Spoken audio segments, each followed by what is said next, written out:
Eu não sei se o vídeo, a qualidade do vídeo, porque parece que é meio travado o vídeo, mas para mim, eu que estou enxergando aqui o slide, essas imagenzinhas dessas luzinhas se mexendo, tá uma coisa linda de ver, uma coisa bem delicada.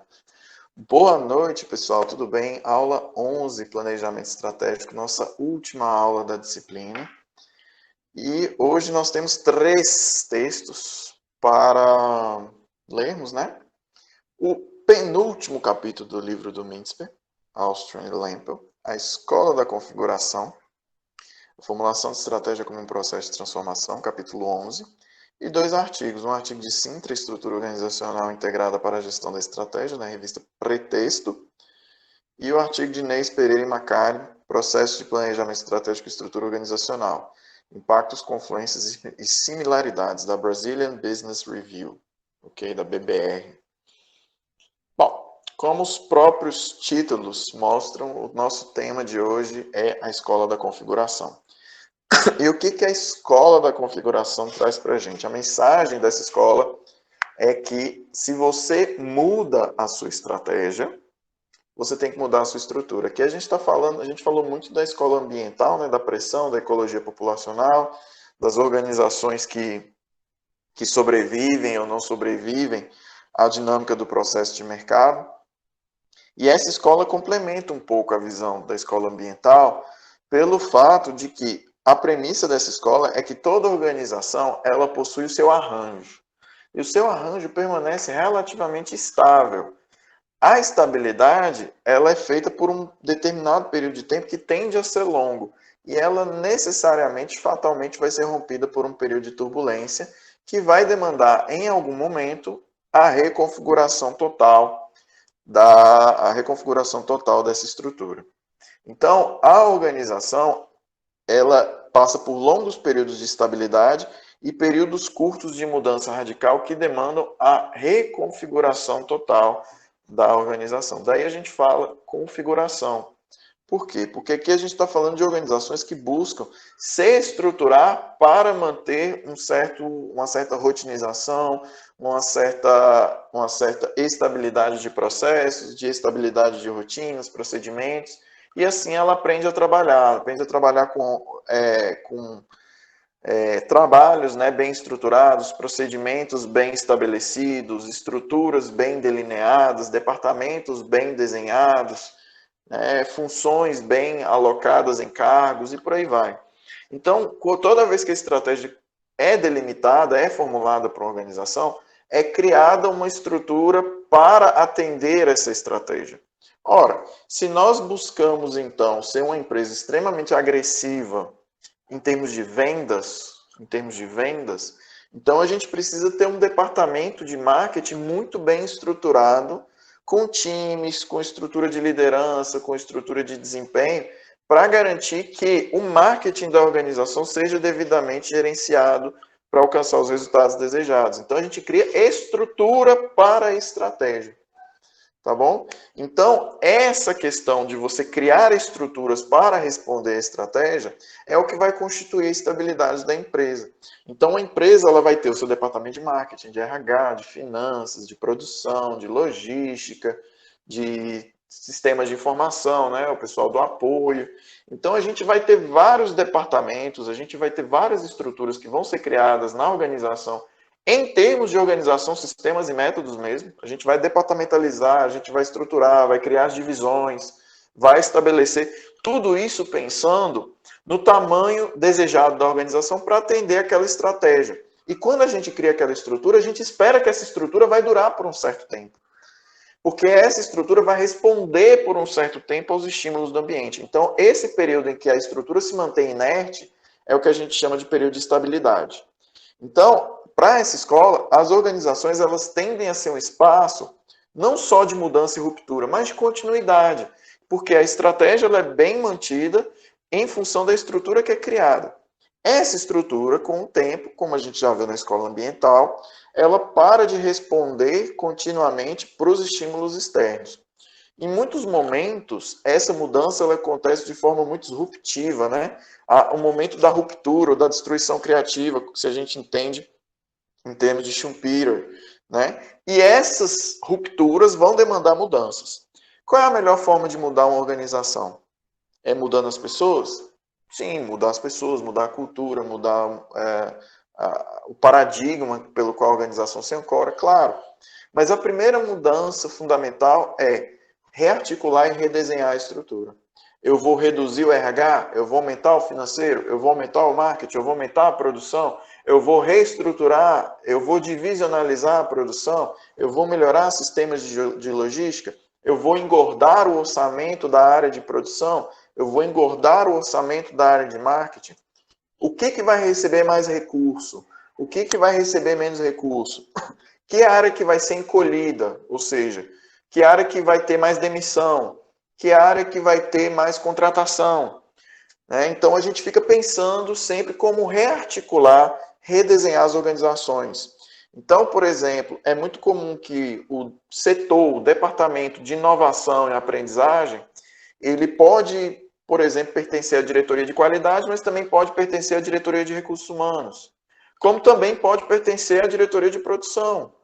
Então depende, o departamento de inovação e aprendizagem, ele pode estar integrado conforme a política da organização. Se a organização precisa melhorar em seus métodos de produção, o departamento de aprendizagem e inovação pode ser alocado para a diretoria de produção, porque aí a função dele vai ser atender especificamente aquela diretoria.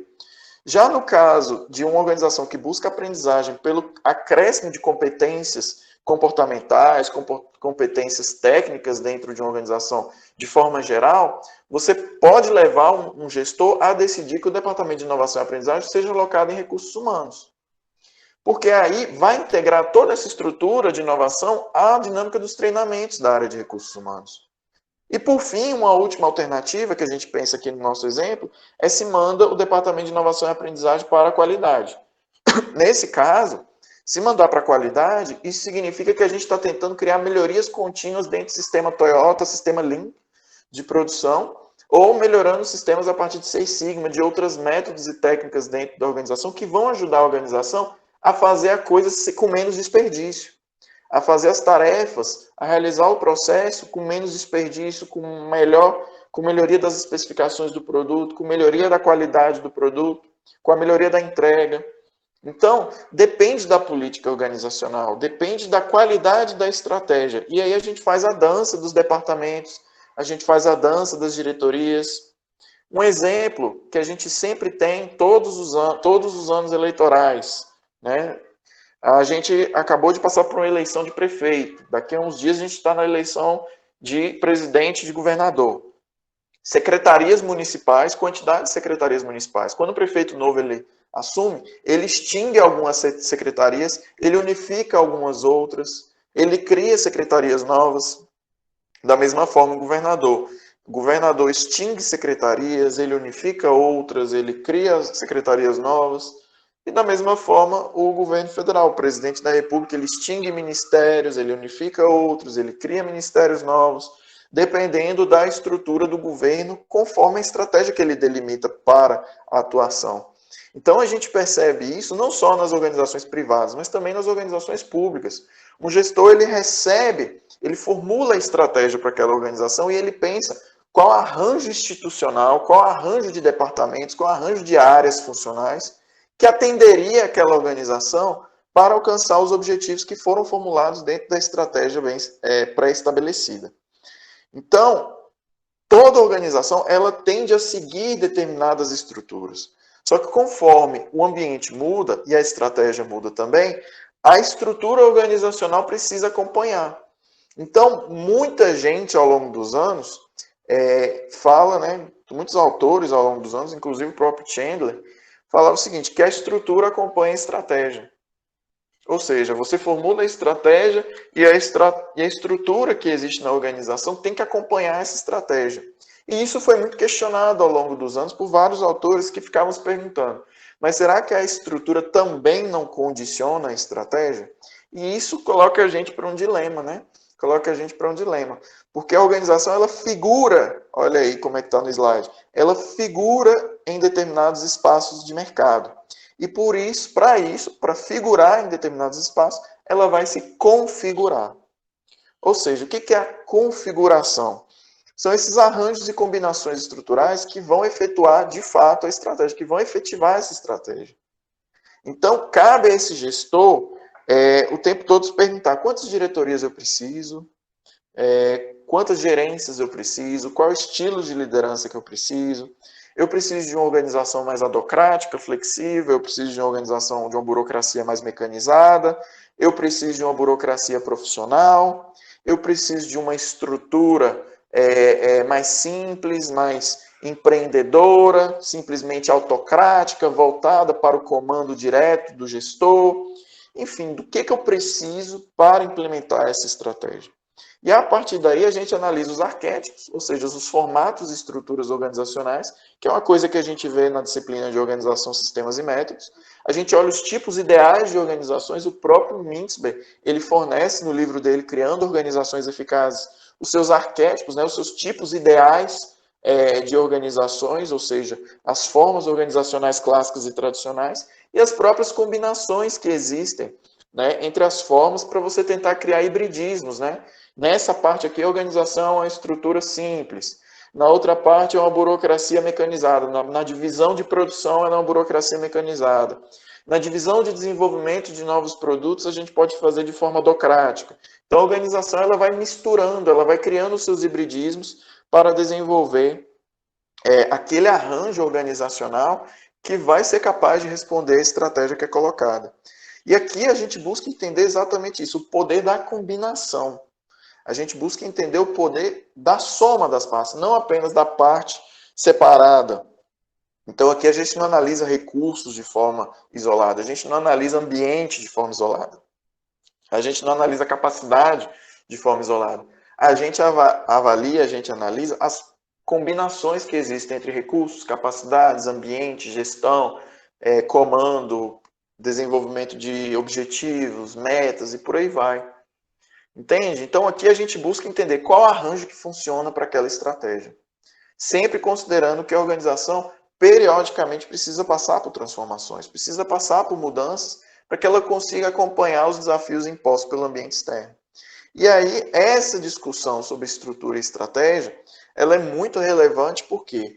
Porque uma vez que você faz um investimento brutal para você estruturar a divisionalização da empresa, a gente tenta ao máximo fazer perdurar essa estrutura. Por quê? Porque demanda recurso montar a estrutura organizacional, demanda tempo melhorar, transformar a estrutura organizacional, demanda muito investimento da organização se reestruturar internamente, demitir, recontratar. Então não é uma coisa que você faz mensalmente, ou sequer anualmente.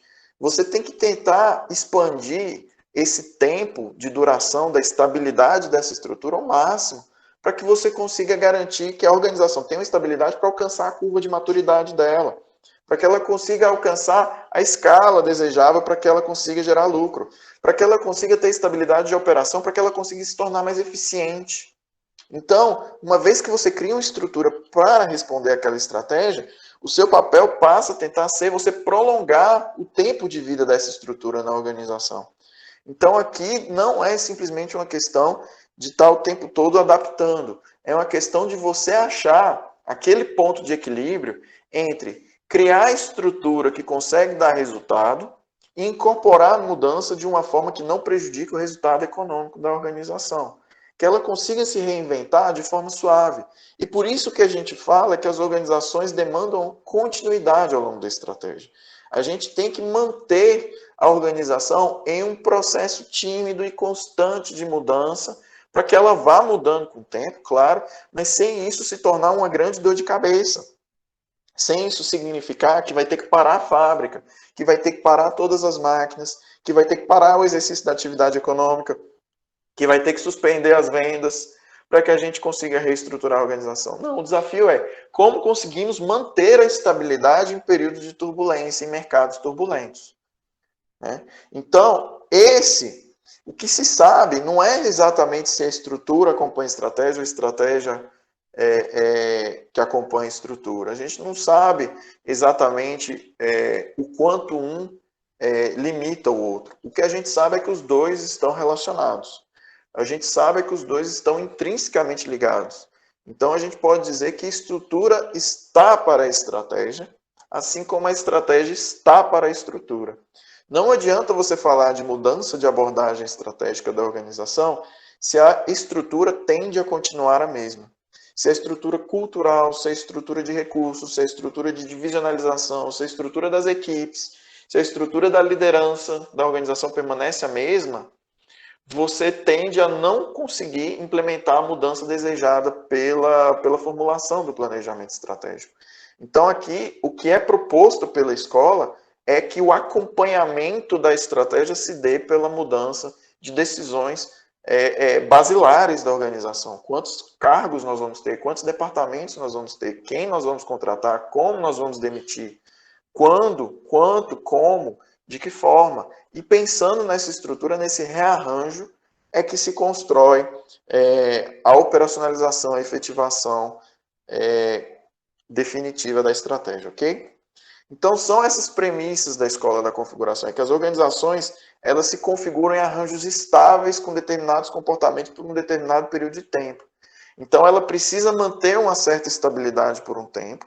Então, quando você vai lá e faz o seu trabalho de departamentalização, o seu estudo de caso, em que você tem um desafio de uma empresa que está tentando ser mais flexível, mas ao mesmo tempo precisa ganhar em eficiência, precisa ter uma estrutura combinada que garanta que o custo é baixo, o atendimento é bom e a criatividade é alta. Quando você cria aquele arranjo, você não deve esperar que aquele arranjo vá durar de forma eterna.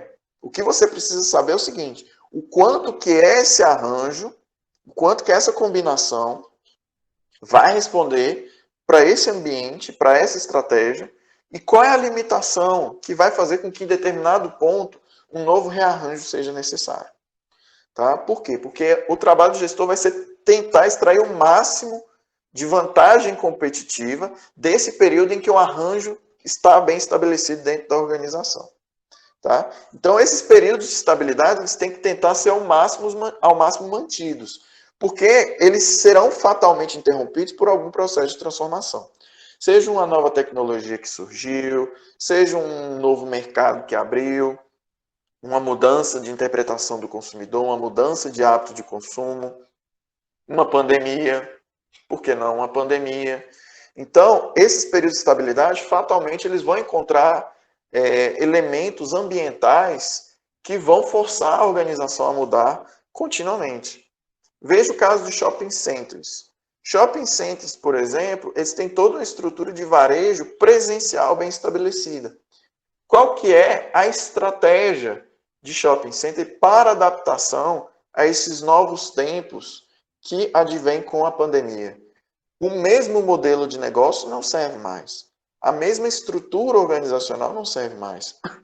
O shopping agora ele tem que aprender a confluir necessidades dos consumidores com o desafio de fazer isso de forma mais digital agora. Com o desafio de permitir com que o consumidor tenha um acesso mais facilitado. Então, ele pode criar portais com as lojas que estão lá dentro, ele pode permitir ações, inclusive, à distância. Então, ele vai precisar de reestruturação. Ele vai precisar ressignificar o que é o marketing.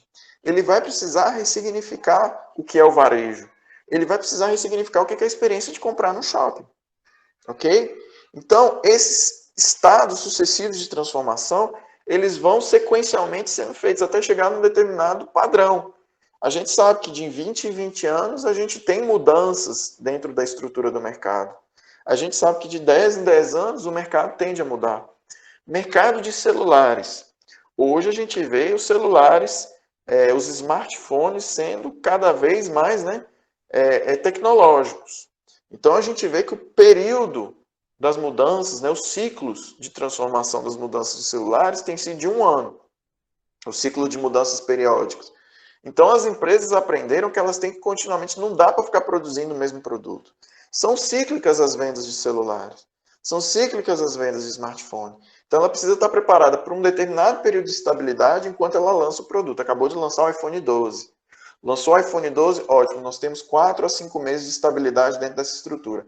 Precisamos prolongar e tentar manter o máximo de estabilidade e extrair o máximo de vantagem desse período de estabilidade que a gente tem.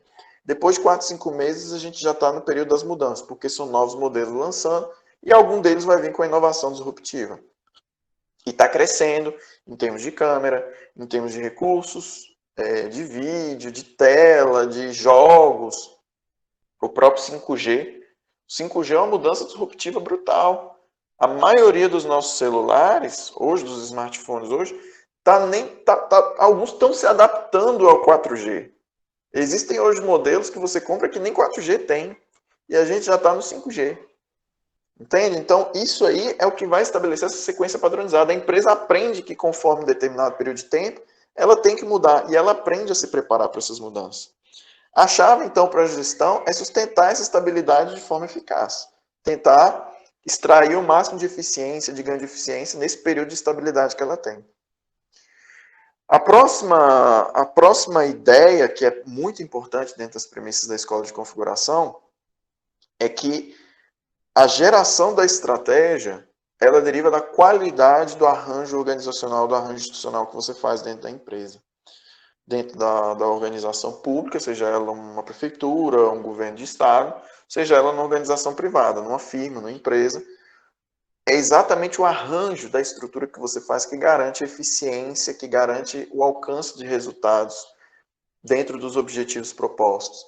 Então, a eficiência, a qualidade da articulação da organização de sistemas e métodos é que garante uma fluidez da organização em relação às demandas do ambiente externo.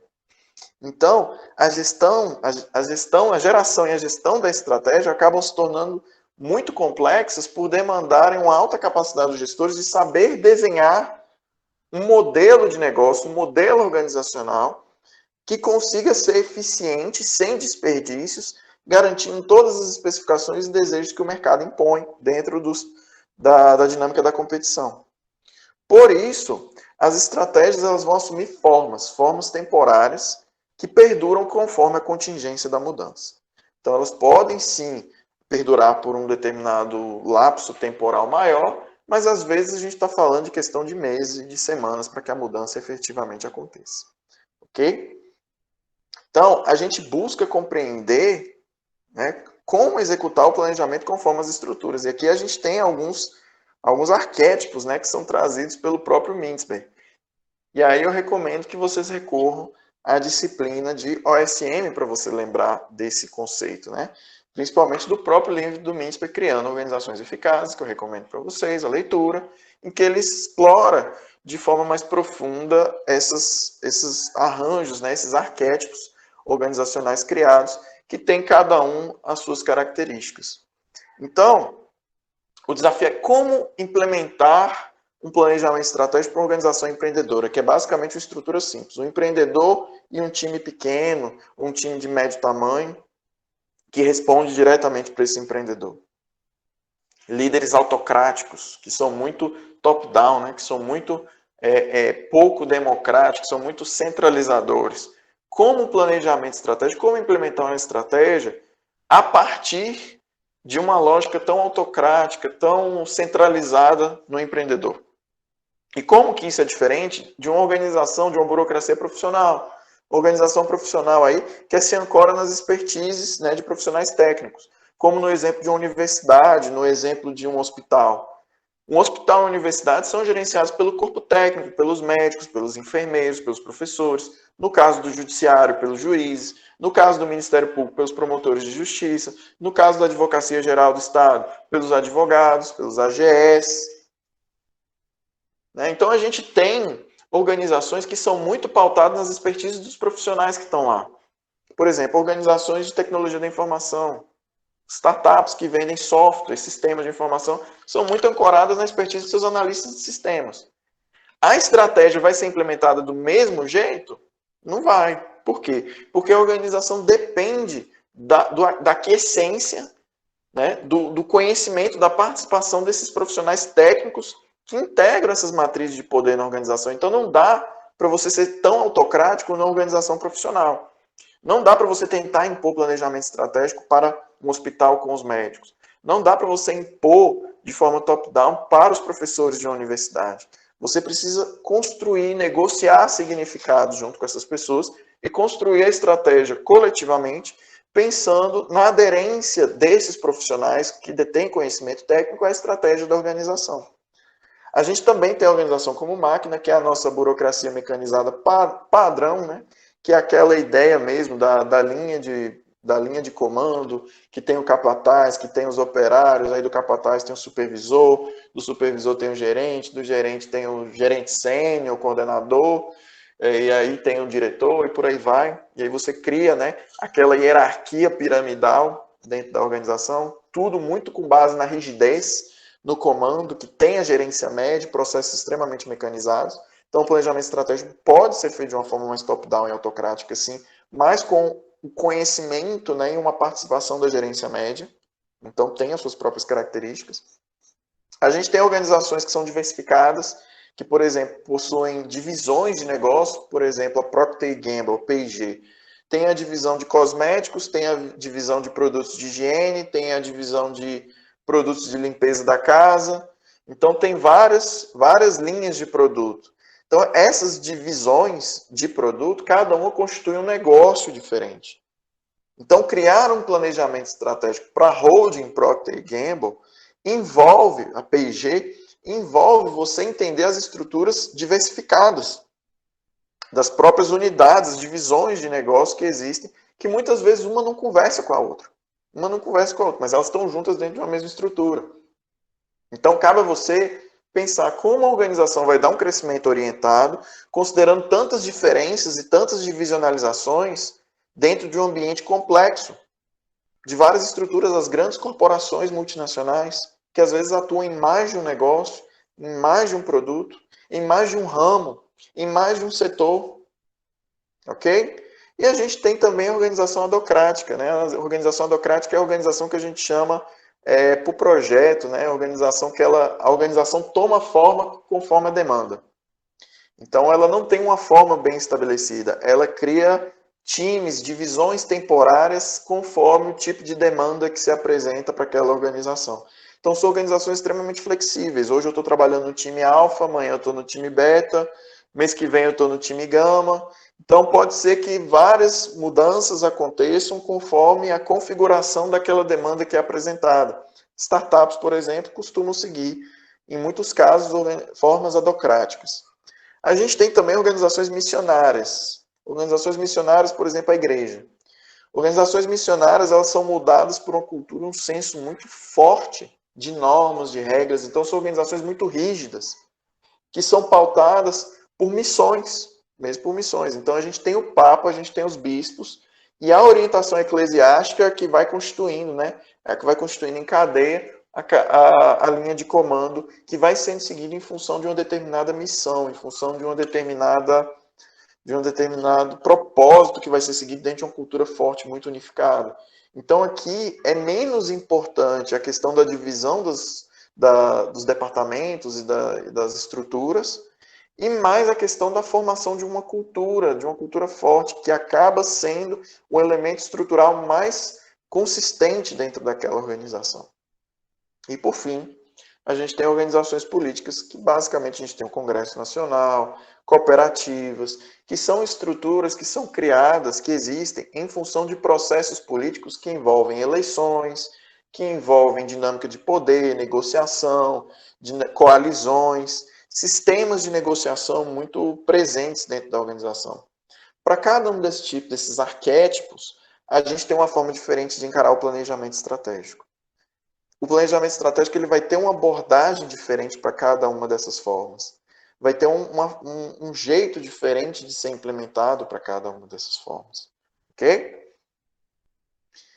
E sistemas de mudança, né, como a gente está vendo, que a organização ela passa por mudança continuamente, eles são complexos e quânticos, ou seja, envolvem uma multiplicidade de variáveis acontecendo de forma simultânea. É uma mudança dinâmica, ela não é gradativa, ela não acontece aos poucos, uma coisa de cada vez. Está o tempo todo mudando tudo ao mesmo tempo. Então, essa complexidade de variáveis reduz a responsividade da organização, né? A capacidade da organização, porque ela acaba tendo que mudar aos poucos. Uma organização, ou ela se reestrutura completamente, aí ela tem que fechar as portas, refazer tudo, e voltar para o mercado, ou ela segue uma lógica de tentar antecipar essas mudanças, ir mudando aos poucos, ir não respondendo. Só que como a mudança é quântica, né, no sentido muito dinâmico, acaba acontecendo que as organizações elas não têm capacidade responsiva de acompanhar. Por isso, cabe a cada organização dentro do seu mercado identificar o padrão de como essa mudança acontece para que a organização aprenda a responder a essa mudança.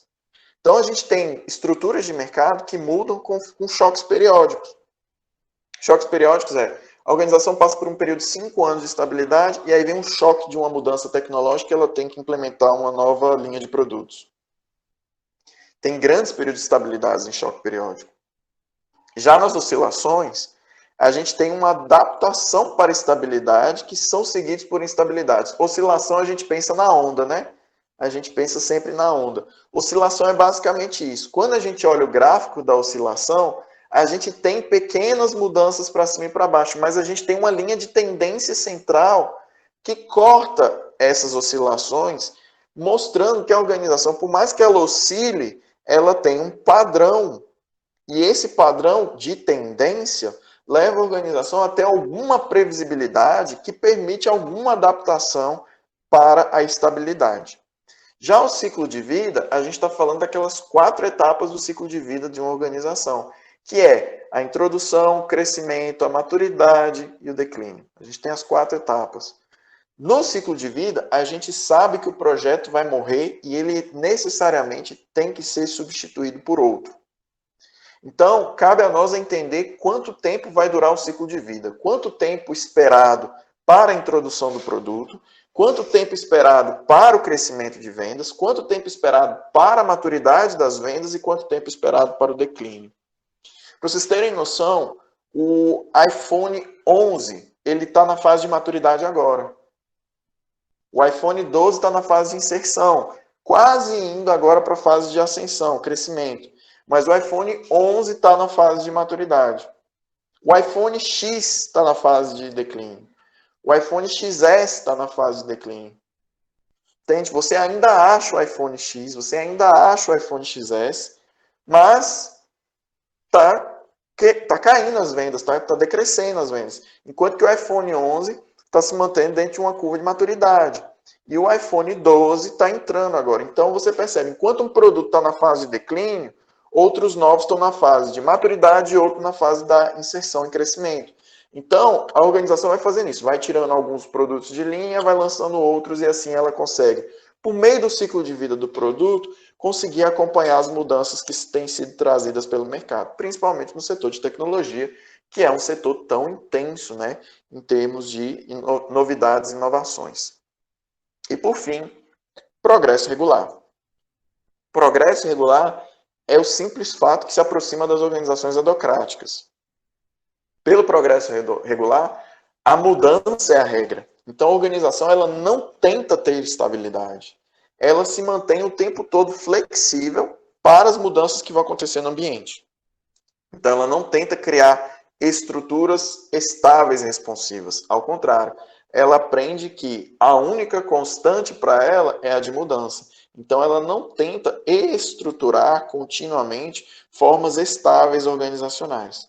Para isso, ela se mantém em uma situação adocrática. Ela se mantém em um estado de produção completamente flexível. A gente vê isso, por exemplo, em consultorias, a gente vê isso em organizações prestadoras de serviços de inteligência artificial, de tecnologia da informação. Então, a gente vê muito isso em organizações que são organizações de aprendizagem, são organizações de alto valor agregado de aprendizagem contínua. Okay? Então, a gente observa isso bastante, que elas tendem a permanecer numa situação adocrática. E aí, dentro desse processo de mudança, cabe à organização estabelecer a sua metodologia com seus estágios, né, com as suas fases de desenvolvimento organizacional.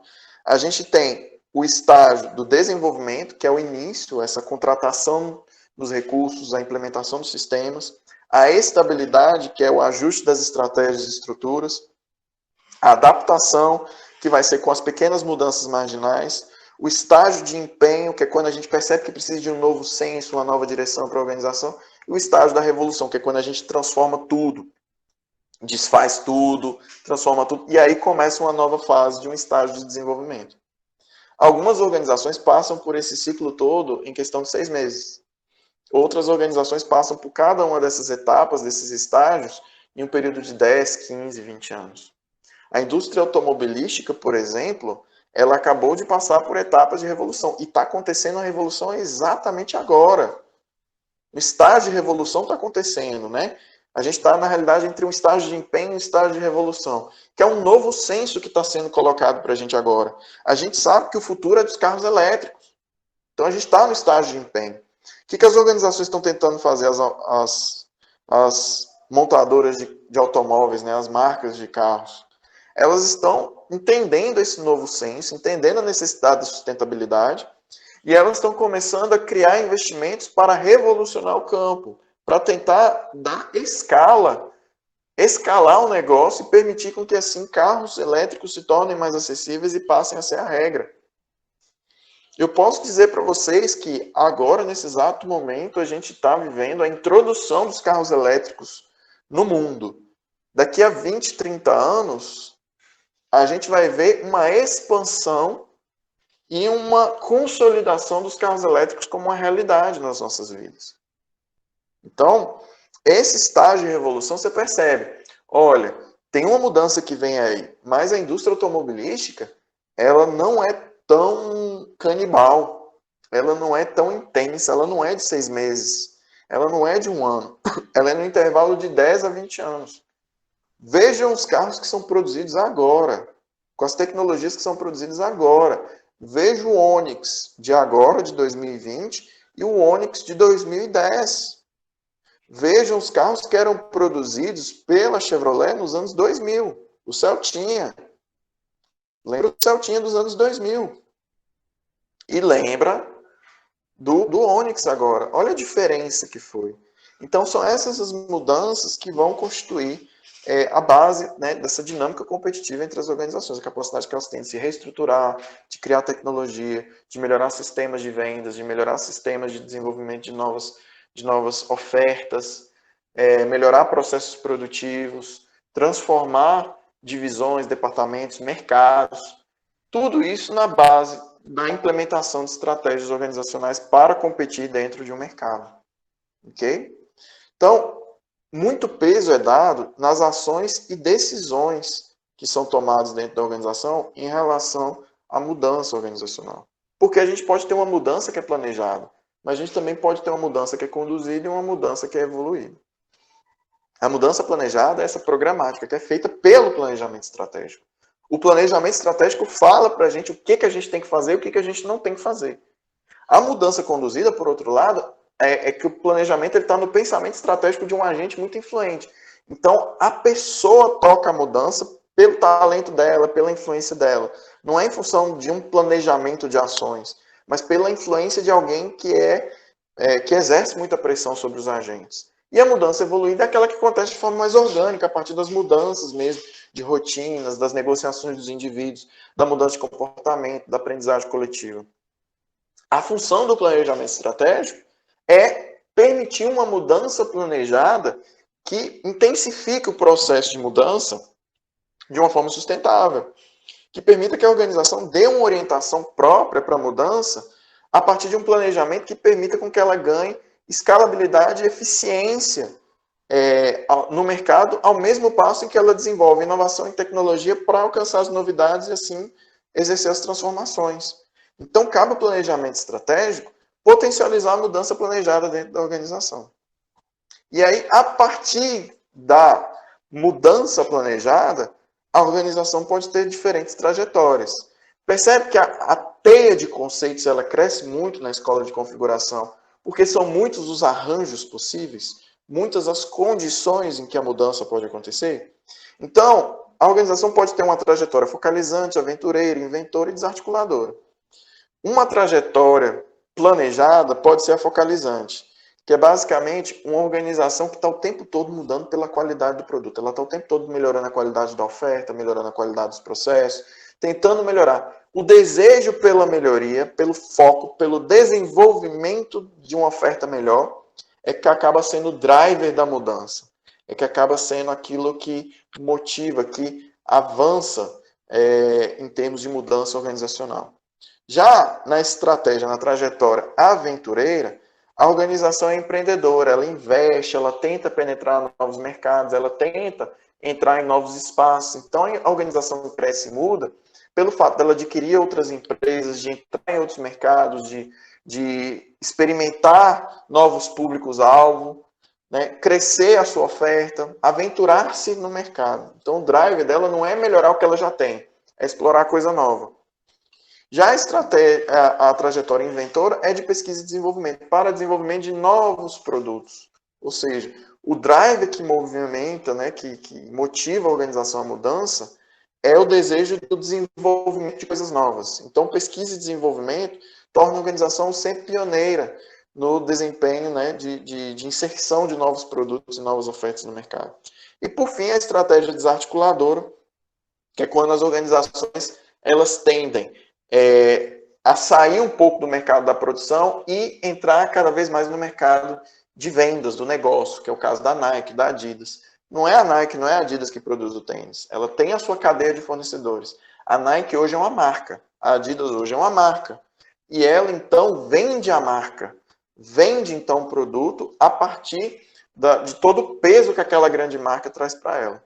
Então, essas organizações que têm uma trajetória de mudança desarticuladora, ela tende a fazer terceirização estratégica, se tornar mais enxuta, se tornar algo mais simbólico, né, que vende no mercado.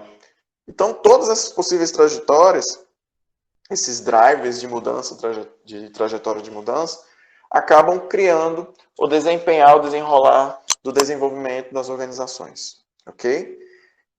Para essa trajetória, claro que a gente não pode esquecer que o gestor, o líder que está à frente da mudança planejada, seja ela focalizante, aventureira, inventora ou desarticuladora, esse líder ele tem um papel crucial.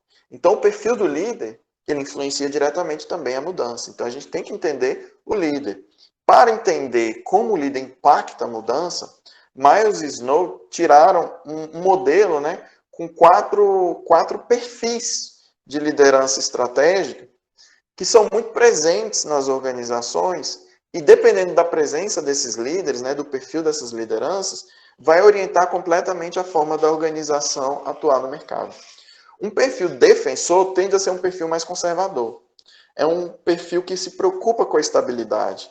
Ele tenta isolar uma parcela do mercado, estabilizar e garantir a posição que ele se encontra. Então, é um líder que, ao ser defensor, ele pode ser extremamente focalizante. Por quê? Porque ele foca em garantir o que ele já tem. Já um líder explorador, ele tende a ser aventureiro ou mesmo inventor. Tá? Ele tende a ser aventureiro ou inventor. Por quê? Porque é aquele que está sempre buscando novos campos, novos espaços, novos mercados. Enquanto o defensor ele fica mais na defensiva, o explorador ele fica mais na ofensiva. Ele tenta explorar novos mercados, ele tenta avançar sobre novos mercados e novas ofertas. Então é um perfil mais arrojado, corre mais risco.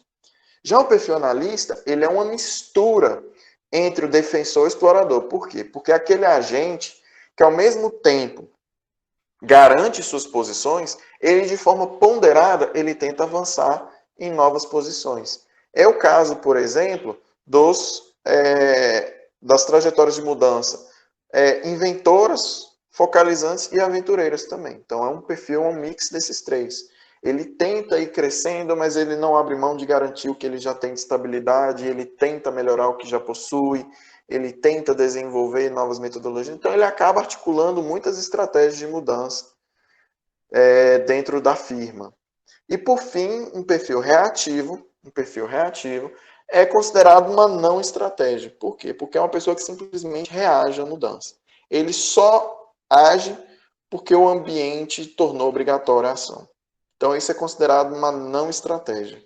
É considerado uma ineficácia estratégica. Ok?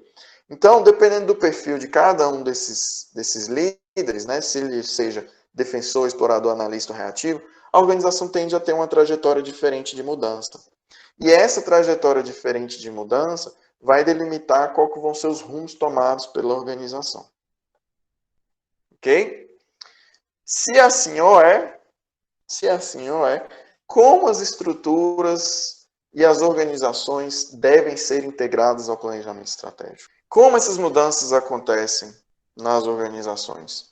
Existem algumas linhas de ação que a gente faz. A primeira a gente sabe, né? Reformulação de valores da organização, reconfigurar a estrutura de poder, trocar completamente a liderança, o jeito da organização de encarar a estratégia, o jeito de se encarar os valores organizacionais, o perfil de atuação do líder. Às vezes trocar de um líder defensor para um líder mais explorador ou para um perfil mais analista. Tá? Então, trocar a liderança, reconfigurar as estruturas de poder, implementar grandes mudanças a partir de agendas que vêm do topo, de forma top-down, formação de equipes de tarefas específicas para projetos específicos, ou seja, criar consultorias de projetos para implementação das mudanças. Então, é muito comum, né, contratarem consultorias para implementar essas mudanças. Tá? E formular novas estratégias, seja de forma top-down ou bottom-up. Top-down é quando vem uma nova diretoria, essa nova diretoria estabelece tudo entre ela e já vem com a carta de comando pronta para todo mundo. Bottom-up não, bottom-up é de uma forma mais democrática, de bottom-up, de baixo para cima, que a ideia é basicamente da gente negociar de forma democrática essas estratégias, essas mudanças estruturais, junto com os agentes que compõem a organização. Ela é mais comum, a estrutura bottom-up, quando a gente está falando de burocracias profissionais. Por exemplo, uma universidade. Para a universidade mudar, ela precisa negociar com os professores, negociar com os docentes, receber sugestões, construir propostas coletivas e a partir daí ela consegue implementar. Então ela vem muito de baixo para cima. Em firmas mais mecanizadas, tradicionais ou empreendedoras, é mais comum a delimitação da estratégia vir de forma top-down. Vir como? Manda quem pode, obedece quem tem juízo, né? Assim que a gente fala, né? Então acaba sendo assim. Dependendo do tipo da estrutura da organização, das dinâmicas de poder, das dinâmicas culturais, isso faz toda a diferença em alcançar os resultados, ok? Então é muito comum quando você for implementar essas mudanças de pessoas, de valores, implementar equipes de projetos, transformar rotinas, implementar processos de negociação, você perceber que ao longo do processo do planejamento, muitas transformações vão ocorrer. Na formulação, é muito comum mudanças em relação à quantidade de níveis hierárquicos. No momento que você está desenhando seu planejamento estratégico, é muito comum você redesenhar os níveis hierárquicos. Às vezes você corta um nível de gerência média. Você tem supervisor, gerente e diretor. Você corta o supervisor, deixa só diretor e gerente.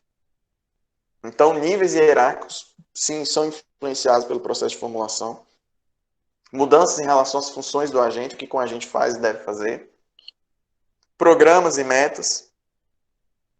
Né? Programas de metas, os projetos dentro da organização, as linhas de ação, as metas a serem alcançadas, os padrões mínimos de qualidade, tudo isso, o processo de planejamento estratégico traz mudanças, e mudanças também em relação à qualidade da decisão que você vai tomar, né? Se você toma uma decisão no caminho de ser o mais inovador e agora você toma uma decisão no caminho de ser o mais barato. Isso tem uma implicação forte em relação à qualidade da decisão que é tomada na organização. E no momento da implementação do planejamento estratégico também tendem a ocorrer mudanças, como a mudança no agrupamento dos agentes. Às vezes você está no departamento X, você é transferido para outro departamento. Às vezes o departamento encolhe de tamanho porque as pessoas vão sendo pulverizadas em outros times. Você transfere mesmo pessoa de um centro urbano para outro. Às vezes você muda até de cidade, né? Você transfere um empregado de Belo Horizonte para São Paulo. Esse tipo de mudança, né? Às vezes expatriação, você mandar um funcionário seu para os Estados Unidos, ou mandar para o Chile, ou mandar para o México, ou mandar para Paraguai, enfim, várias possibilidades nesse sentido. Mudança na definição das prioridades, do controle, né, as formas de você exercer o controle das metas e também, principalmente, do comportamento dos agentes. Né? Então, no processo de implementação, espera-se que essas mudanças vão acontecer. O planejamento estratégico ele tem que se traduzir em mudança. Por quê? Porque se você não tem uma mudança na estrutura, uma mudança nas regras, uma mudança no comportamento, nas crenças, se você não vê a estrutura sendo transformada pelo planejamento estratégico, dificilmente você vai alcançar os resultados desejados. Então, implementar o planejamento estratégico tem que ser sinônimo de disposição para transformar a organização, disposição para mudar departamentos, mudar pessoas, permitir a rotatividade, permitir mudanças de regras, implementar novos sistemas de controle, garantir que as pessoas mudem seus comportamentos na lide com o trabalho, garantindo um desempenho superior. Por aí vai. Por aí vai. Okay? Então, é esperado que essas mudanças aconteçam. Então, dentro do artigo do Sintra, ele mesmo fala que para grandes organizações, deve estar pequeno aí para vocês, mas eu vou ler, tá? Para grandes organizações, para grandes corporações, cria-se todo um sistema de transformação das organizações, por meio de instituição de processos padronizados, por meio de gerenciamento de projetos em organizações matriciais. Você tem diretor de produção, mas você tem diretor de projetos também, e o diretor de projetos tem equipes de projetos que servem para melhorar os processos produtivos na diretoria de produção. Então, a gente tem um elo de ligação matricial na organização. Okay? Então, você tem serviço de gerenciamento de projetos de melhoria, você tem sistema de garantia da qualidade, você tem sistema de treinamento, de coaching, revisão de projetos, sistemas de melhoria contínua, todos esses mecanismos que vocês vão ver, vocês vão ter disciplina da qualidade e disciplina de gestão da produção, gente. Todos esses mecanismos que existem nas organizações servem a um propósito: facilitar o processo de mudança, facilitar o processo de aprendizagem, facilitar o processo de aculturamento das pessoas para que elas incorporem essas mudanças, para que elas mudem os seus hábitos, para que elas mudem as suas rotinas, para que elas aceitem com maior sinergia, com maior tranquilidade, de uma forma mais suave, as mudanças, as transferências, as absorções, as redepartamentalizações, as reengenharias de processo. E o tempo todo a organização está trabalhando para essa mudança. É muito comum em organizações do porte de Novo Nordisk, MSD, Lafarge, Alpargatas, Eurofarma e por aí vai, né? A própria Nestlé, Três Corações e por aí vai, né? Que são empresas, indústrias que existem em Montes Claros. É muito comum que essas reestruturações aconteçam de forma periódica. A chamada dança das cadeiras, né? O diretor da área de finanças vai para a área de recursos humanos, o diretor de recursos humanos vai para a área de qualidade. E aí a área de qualidade vai se fundir com a diretoria de produção. Produção e qualidade. Então vai ser tudo uma coisa só. E aí você vai vendo essas mudanças que vão variando conforme a estratégia da organização.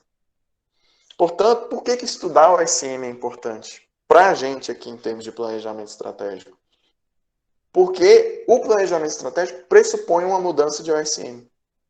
OSM e planejamento estratégico estão dialeticamente ligados. Se você muda o planejamento estratégico, provavelmente você vai mudar em OSM. Se você muda em OSM, provavelmente isso vai trazer implicações para o planejamento estratégico. Entende? Então, uma coisa está muito interligada na outra ao longo do processo de gestão. Ok? Quais são as críticas relacionadas à escola da configuração? Primeiro é que não existe arquétipo puro, né? Essa ideia de qual combinação que funciona e qual combinação que não funciona. Acaba sendo muito artesanal o processo de OSM. Acaba sendo muito artesanal o processo de construção do seu arranjo organizacional que leva aos resultados. Então tem muito hibridismo, né? Não existe combinação precisa que funciona de forma indefinida em ambientes instáveis. A organização precisa estar mudando o tempo todo, ela está o tempo todo, uma parte mais flexível, outra parte mais estruturada, rígida, uma parte um pouco mais autocrática, outra parte mais democrática. Então, cada organização vai ter as suas particularidades. Por isso que a gente tem que entender que é contingencial. A distorção desses arranjos é inerente ao processo da configuração. É desejado que a organização não tenha uma fórmula de bolo, uma vez que o mercado ele é tão dinâmico, as mudanças sejam tão quânticas. E por isso é esperado que a gente não ancore a solução para a implementação do planejamento estratégico na questão da reestruturação em OSM. Não só nisso.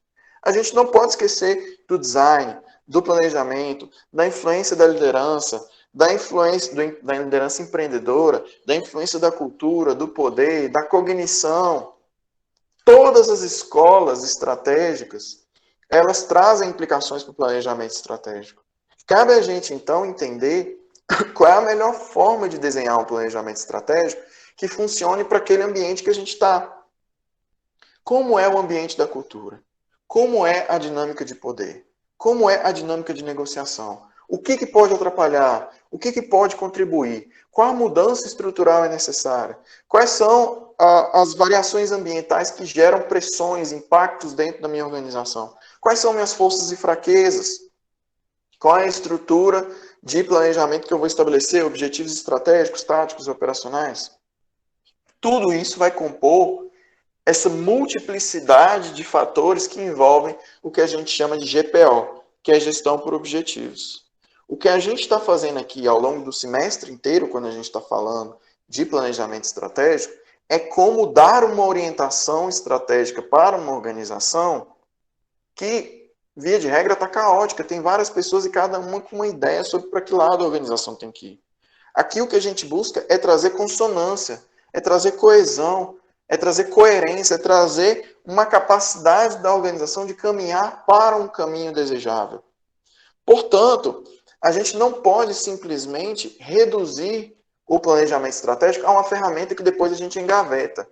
A organização precisa interagir com o planejamento estratégico, precisa consumir o planejamento estratégico, precisa absorver o planejamento estratégico. O planejamento estratégico precisa se transformar em aprendizagem, em mudança de comportamento, em mudança de rotina, em melhoria de processo, em melhoria de controle estratégico, em melhoria de resultados.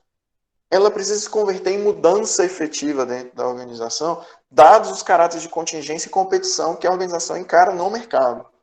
Ok?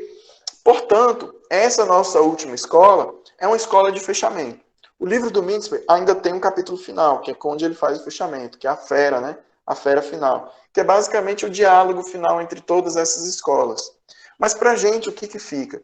Que o planejamento estratégico é esse exercício de aprendizagem, é um exercício de mudança, de transformação, que vai encarar, pelo fato de dar um direcionamento para pessoas, vai encarar toda a complexidade inerente às pessoas, inerente à subjetividade, inerente às relações sociais, inerente às interpretações, à cultura existente, aos hábitos, aos ritos, às crenças, que é inerente ao processo de negociação, ao processo de transformação, às pressões do ambiente externo, à necessidade da organização de construir alianças com o ambiente externo, com concorrentes.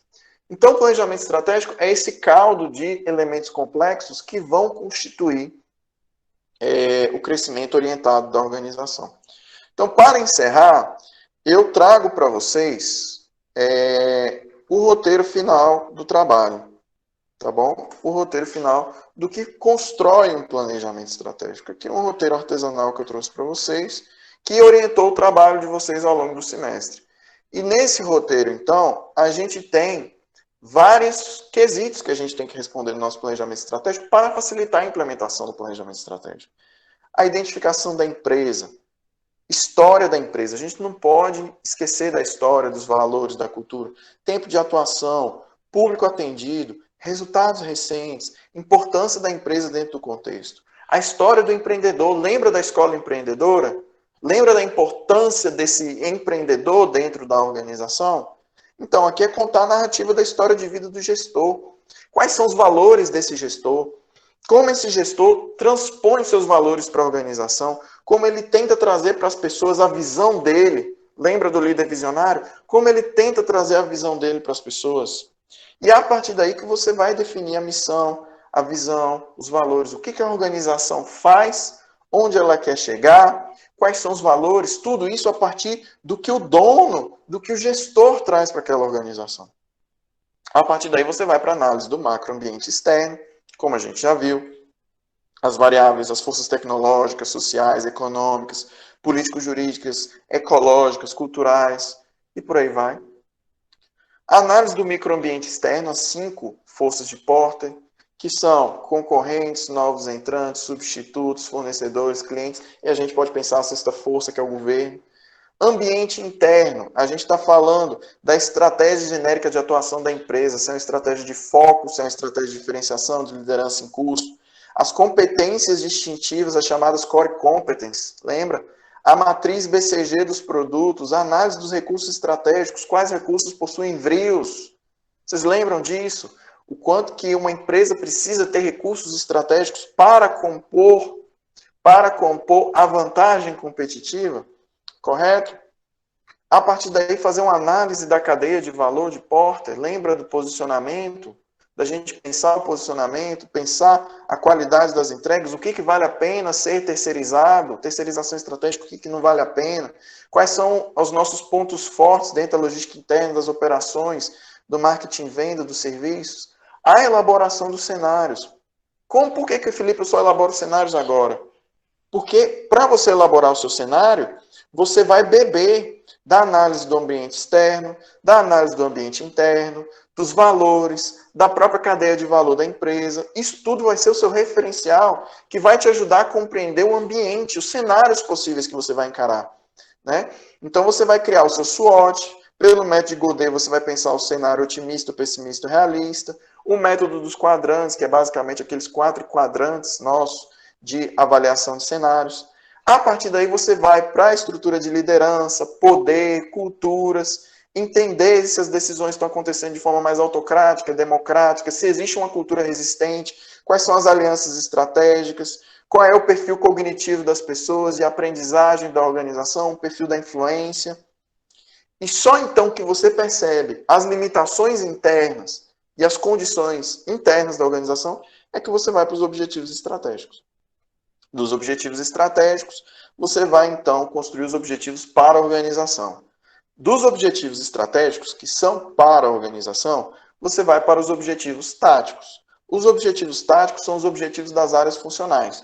Se a organização quer crescer 30% em fatia de mercado, market share, o que isso implica em termos de objetivos táticos para a área de marketing, para a área de finanças, para a área de recursos humanos, para a área de produção, para a área de logística? Cada um dos objetivos dessas áreas funcionais tem que ser atendido. E esses vão compor os objetivos táticos. Desses objetivos táticos, a gente tem a delimitação das metas operacionais. Metas, diferente de objetivos, são vinculadas a pessoas. Então, a área tem objetivo, a pessoa tem a meta. Então, a meta ela é vinculada a um CPF, ela é vinculada a uma pessoa. A meta, então, aqui a gente tem um exemplo, né, do plano de ação 5W2H. Quem vai fazer, o que vai fazer, quando vai fazer, onde vai fazer, por que vai fazer, como vai fazer e quanto vai fazer. Isso estabelece uma meta e uma métrica. Por quê? Porque cada um vai ter a sua meta. Então a gente pode fazer esse exercício de cima para baixo, criando as métricas organizacionais. E aí a gente vai para o balanço de scorecard, que é o processo de tradução da visão, de intercomunicação, interligação, programação estratégica. Cada um vai assinar, né, vai negociar e vai assinar suas metas individuais e vai para o feedback e aprendizado no processo de controladoria a partir, né, das 4 métricas fundamentais, que é objetivos em relação ao cliente, aprendizado e crescimento, objetivos econômicos e financeiros e processos internos.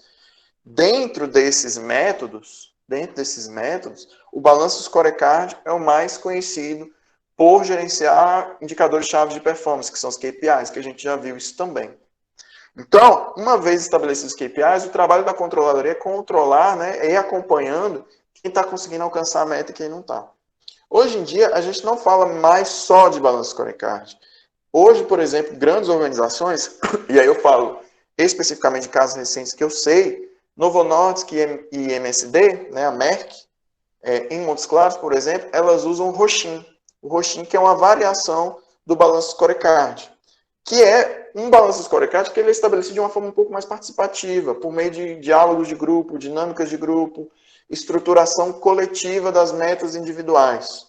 Então, dentro do processo adaptado do balanço scorecard, é estabelecidas essas métricas, por exemplo, foram estabelecidas agora no mês de setembro e outubro, e passam a valer a partir de janeiro. A partir de janeiro, então, começa a ser controlado pelas métricas que você acordou em setembro. Então, faz parte do ciclo de planejamento dessas organizações e o tempo todo melhorando, construindo, desenvolvendo essas métricas e, assim, alcançando um desempenho superior em relação àquilo que foi planejado, em relação aos seus mercados também. Ok? Bom, com base nessas ideias, eu encerro a disciplina e a gente abre, então, para dúvidas. Tá? E qualquer coisa, vocês podem estar entrando em contato comigo também, posteriormente, revisitando as aulas, tirando dúvidas, eu estou completamente à disposição para a gente continuar desenvolvendo esse conhecimento, ok? Eu agradeço, encerro a gravação e a partir de agora a gente abre para as discussões finais.